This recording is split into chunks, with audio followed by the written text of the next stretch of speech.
Outlander, Blood of My Blood Season 1, Episode 4 Recap, Guiding Light. Anyway, that word from Brian would be really helpful to Ellen right now. Inside Leoch, Callum tells his oldest sister that she is Malcolm Grant's betrothed and will be going to the Beltane festival. She is clearly overjoyed to hear this news and assures her brother that she will never follow his instructions. Rather, she desires that Callum renege on his promise to the Grants.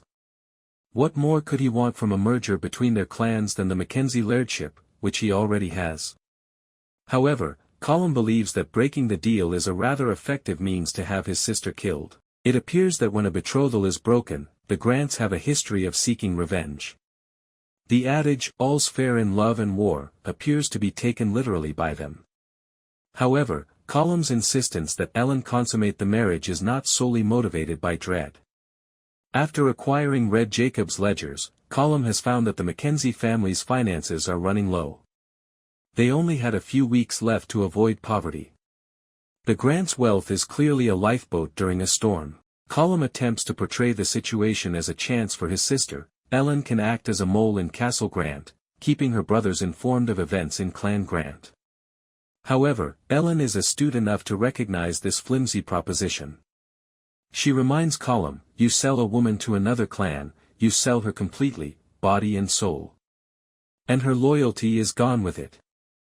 My loyalty would be to the Grants since I am their wife. Therefore, may God have pity on your soul if that comes to pass. I adore Ellen's angry moments.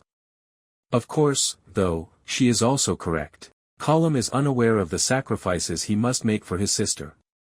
Later, when Julia sneaks into Leoch, Mrs. Fitz discovers with surprise that Leathers has dispatched a female servant to conduct her errands by herself. Leoch's head housekeeper doesn't care about the rivalry between the Frasers and Mackenzies, who asserts that servants must take care of one another whether or not they're lairds but heads. Julia is left by the kitchens while Mrs. Fitz goes to see how Ellen is doing. Julia follows her covertly to Ellen's rooms, where she enters to deliver Brian's message. Much of the fan conjecture that followed Stars's initial announcement that it was working on Blood of My Blood, and that the show would feature both Jamie and Claire's parents, centered on the precise ways in which these characters might overlap. Their backgrounds are diverse. Various families. Various centuries. Therefore, despite the highly unusual reason for their meeting, it has been a true pleasure to see them cross paths in a way that seems normal. As Julia pushes Ellen to sneak away and meet her boyfriend, Hermione Corfield and Harriet Slater make for very entertaining viewing. Ellen says she is afraid her brothers would find out and murder him in vengeance, so she can't leave Leoch to meet with Brian. She fears her fate at the festival as much as being locked away like a princess in her tower until Beltane. If the faeries have their way, she says, they would lock her and Malcolm into a 100-year dance on their fairy hill. When Julia hears this, she knows it's the hill where she and Henry found Craigh na Dun standing stones. But because Ellen can do what Julia cannot, that is, be reunited with her real love, Julia encourages Ellen to take the chance and meet with Brian nevertheless. Ellen runs outside under cover of darkness to meet Brian, who confirms to her what he had already surmised: she has no intention of marrying Malcolm Grant. She assures him, I'll find a way out of my betrothal. I promise it.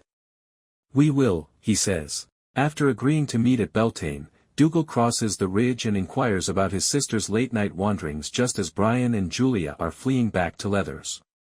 She refuses to give him the satisfaction when he tries to take her arm and bring her back to Leoch while threatening to beat her the way their father beat him. She acts as though she had a sudden change of heart the following morning. Nothing is worth this chasm between us, she tells Callum as she hands him a list of possible wedding attendees. Malcolm will take her to Beltane. She also claims that she intends to wed him. However, it seems far more like she intends to take advantage of him. Julia offers to accompany Brian to Beltane on the way back to Leathers and assist him in setting up a private meeting with Ellen. She expects him to help her find Henry in Inverness during the festival in exchange. Brian concurs, saying, we have a deal. At last, Simon calls Julia to his rooms at Leathers. She flinches and grabs his arm as he tries to undress her. Simple, my laird, she replies. Be careful around me, because I have something valuable with me.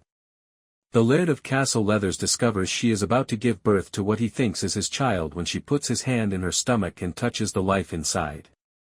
When he turns to Davina to share the good news, she simply looks shocked, even irate, before her face finally settles into a smile. Does she seem suspicious? Feeling envious? Is she aware of Julia's actions? Does it really make a difference? In any case, the maidservant's assistance will be necessary for Julia to deliver this baby safely. Where does the missing Mrs. Beauchamp stand if Davina refuses? Would she be able to make it through the birth alone? And what would happen to her spouse, whose facade is eroding every minute? We have excellent reason to be concerned about the Beauchamps, in my opinion. There is not much time left for them to reunite. Perhaps it's time for the faeries to take over once more.